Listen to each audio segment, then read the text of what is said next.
जय श्री कृष्णा दोस्तों। कि एक स्त्री के सम्मान की रक्षा करना ही सनातनी संस्कृति है।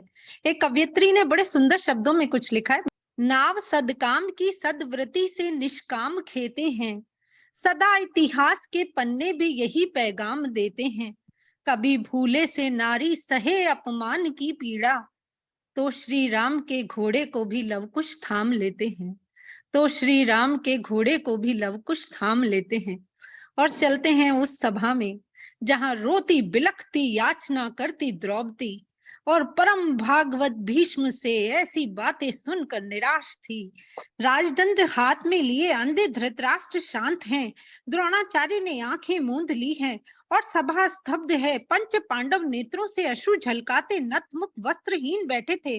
बोल पड़े अंगराज कर्ण, अरे पंचपतियों की तुम प्रेयसी हो, अब तो तुम कौरवों की क्रीत दासी हो।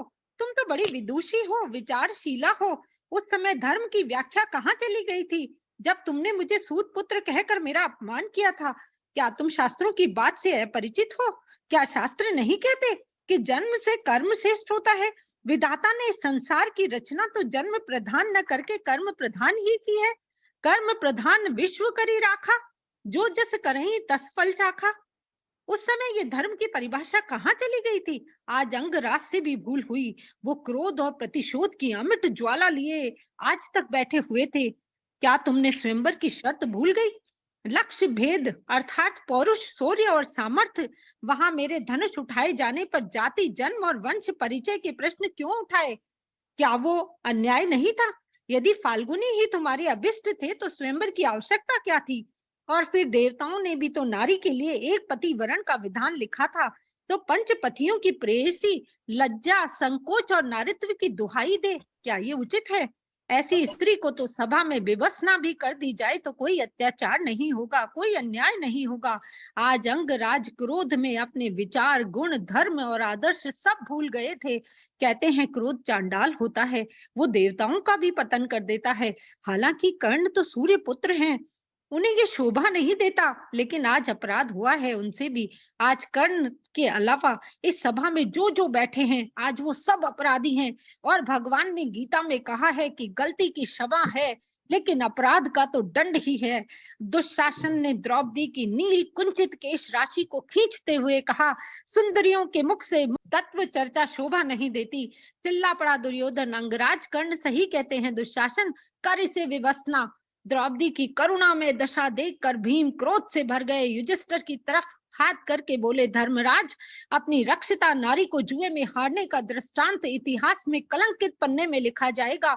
आप हम चारों भाइयों को जुए में हार गए तो मैं चुप था, लेकिन अपनी प्राण प्रिय द्रौपदी को किस अपराध की ये सजा मिल रही है? जो हाथ द्रौपदी को जुए में हार बैठे उन्हें मैं आग में जला देना उचित समझूंगा। अर्जुन बोल पड़े, भीम, बड़ा भाई पिता के समान होता है, उसे दोष न दें। खेल में तो हार जीत होती ही रहती है। द्रौपदी के हृदय पर छुरी चल गई। सव्यसाची के शब्दों ने बाणों का काम किया। क्या स्त्री के सम्मान की रक्षा न करके परंपरा और संस्कृति का उपदेश यही हमारी संस्कृति का परिचायक होगा? अर्जुन की महानता पर पूरी सभा महिमा महिमित हुई होगी, लेकिन द्रौपदी की आत्मा तो चीत्कार कर उठी, क्या यही मेरा काम्य पुरुष था? आज अपराध पांडवों से भी हुआ। सामने खड़ी सती स्त्री के सील की रक्षा करने की अपेक्षा धर्म ग्रंथों में लिखी धर्म की परिभाषा और उपदेश दे रहे थे। नेत्रों से करुणा में द्रौपदी बोल उठी, कुरुवंश का ये स्वेच्छाचार अन्याय अत्याचार सारी पृथ्वी की पुरुष जाति को अनंत काल तक हीन कर देगा, और भारतवर्ष की सती स्त्री और नारी जाति के लिए इस अपमान को क्या स्त्री कभी क्षमा कर पाएगी? इसका कोई प्रायश्चित नहीं होगा। और आज श्राप दे दिया द्रौपदी ने कि भारतवर्ष का धर्म आज से तिल तिल घटेगा।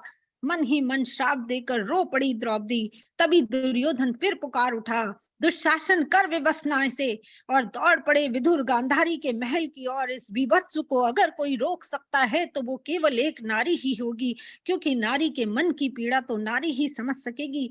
और दुशासन वो नराधम द्रौपदी के कटी देश के वस्त्र को खींचने लगा और दुर्योधन अपना अरु उघाड़ कर द्रौपदी को वहां बैठने का अश्लील इंगित करने लगा।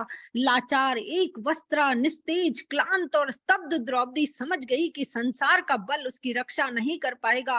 वक्ष पर दोनों हाथ रखे, दांतों में वस्त्र को दबाए कृष्ण को पुकार उठी, हे वासुदेव, मेरे अंतर्यामी, मेरे गोपी बल्लभ गोविंद, इस असह लज्जा विपद से तुम ही मेरा उद्धार कर सकते हो। गोविंद गोपाल त्राहि माम। पूरी शक्ति लगाकर द्रौपदी अपने शील की रक्षा करने का प्रयास करती रही, लेकिन सैकड़ों हाथियों का बल भुजाओं में लिए अट्टहास करता हुआ दुशासन उसे निवस्त्र करने के प्रयास में जूझ रहा था। समझ गई द्रौपदी की अहंकार से शून्य की पुकार ही मेरे प्रभु सुनते हैं। उठा दिए अपने दोनों हाथ और छोड़ दिया अपना बल। कातर स्वर में पुकार उठी, गोविंद, ये शरीर मेरा नहीं है, आपका दायित्व है। तुम जानो, मेरा मान अपमान लाज संकोच सब तुम्हारे ऊपर अर्पित कर दिया। मेरे मन की, मेरी आत्मा की पुकार सुनो। और आत्मा तदाकार हो गई। अगले ही पल मंत्र जल सी करुणा बरसने लगी। चारों ओर सुदर्शन घूमता दिखा और उस पर से रंगीन वस्त्र द्रौपदी की देह को परत दर परत ढकता चला गया। कृष्ण की चेतना आज वस्त्र बनकर द्रौपदी की देह को आच्छादित कर गई। क्लांत निरीह पड़ा निस्तेज दुशासन, स्तब्ध दुर्योधन और पूरी सभा हाथ जोड़कर पुकार उठी, सती की जय हो, सती की जय हो। बड़े बड़े संतों ने इस झांकी को भगवान का वस्त्र अवतार कहा है। बड़े बड़े संत इसका विरध गाकर अपनी वाणी को पवित्र करते हैं। सूरदास जी कहते हैं कि जैसी लाज द्रौपदी की राखी, होने नदी उघाड़ी, खींचत खींचत दो भुज थाके, दुशासन गयो हारी, चीड़ बढ़ायो मुरारी, होने नदी उघाड़ी। अब की टेक हमारी, लाज राखो गिरधारी। कर्ण के नेत्र छल छला उठे, घोर अपराध हुआ मुझसे। क्रोध में मैंने सती स्त्री का अपमान किया, मन और आत्मा ग्लानि से भर उठी। तभी भीम ने गरज कर कहा, पापात्मा दुशासन, तेरी छाती चीर कर तेरे रक्त से द्रौपदी के खुले केशों का प्रक्षालन करूंगा, और दुर्योधन तेरे उस उरु को भंग कर पितृ पुरुषों को जलांजलि दूंगा।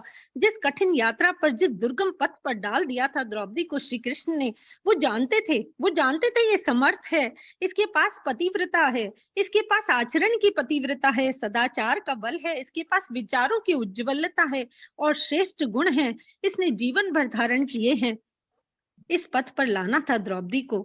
भगवान कृष्ण इस पथ पर लाना चाहते थे द्रौपदी को, क्योंकि काल क्रम में द्रौपदी के लिए प्रश्न चिन्ह रह जाता। वो श्रेष्ठा न कहलाती, वो कभी आदर्श नारी न बन पाती, वो कभी सती न कहलाती। और श्री कृष्ण की लीला में संयोगिनी ही यदि यश का पात्र न हो, तो भाई प्रश्न चिन्ह तो फिर श्री कृष्ण की लीला पर भी लगता। और ये घटना जो घट रही थी, वो द्रौपदी को सती प्रमाणित करने के लिए घटनी थी।